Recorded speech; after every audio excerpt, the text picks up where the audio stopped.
কিভাবে আপনাদের বোঝাবো? সিবিআই ডেকে আবারও তদন্ত করা হোক। আমরা ইন্ডিভিজুয়াল ইন্টারোগেশনে রাজি আছি, কিন্তু আমাদের পথে বসাবেন না। আমার বৃদ্ধ বাবা মা আমার উপরে নির্ভরশীল। এ দুঃখ অন্যায় মেনে নিতে পারছি না, এ অপমান মেনে নিতে পারছি না। দোহাই আপনাদের, আমাদের কোনো ব্যবস্থা করুন। মিরর ইমেজ প্রকাশ্যে আসুক। আবারও বলছি, আবারও বিচার চাই, পুনর্বিবেচনা চাই। মহামান্য বিচারপতির কাছে আমার নিবেদন।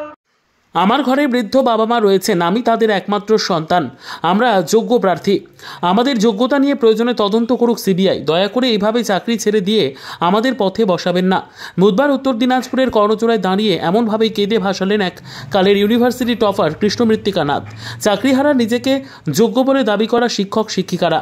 তবে চাকরিহারাদের আন্দোলন যেভাবে সংঘটিত হচ্ছে সারা রাজ্য জুড়ে, উত্তর দিনাজপুরের ডিআই অফিসও তার ব্যতিক্রম নয়। যে ডেপুটেশনের যে বিষয়বস্তুগুলো আপনারা আমাকে শোনালেন, ওটা আমাকে জবাব দেবেন।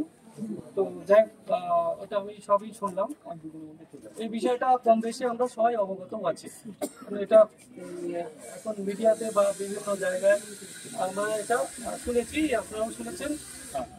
তথ্যগুলো বা এই যে দাবিগুলো যেগুলো আপনারা করছেন, এগুলো সবসময় চর্চা হচ্ছে।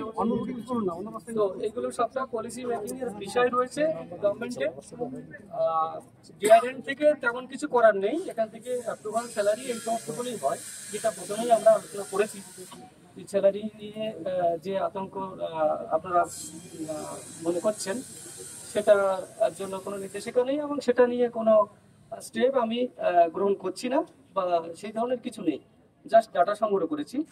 আর এই যে দাবিগুলো আপনি বলেছেন যে ঊর্ধ্বতন কর্তৃপক্ষের সঙ্গে কমিউনিকেশন করা, এগুলো আপনারা আমাকে জমা দিন। আমি এগুলো যথাস্থানে পাঠিয়ে দেবো, যাতে এটা সুষ্ঠুভাবে তারা বিচার বিবেচনা করেন। গভর্নমেন্টের পক্ষ থেকে এ নিয়ে অনেক বৈঠকও হচ্ছে। তারা এরকম বিভিন্ন ডিস্ট্রিক্টে আপনারা দিচ্ছেন, আমার কাছে খবর আছে সব ডিস্ট্রিক্টে দিচ্ছেন।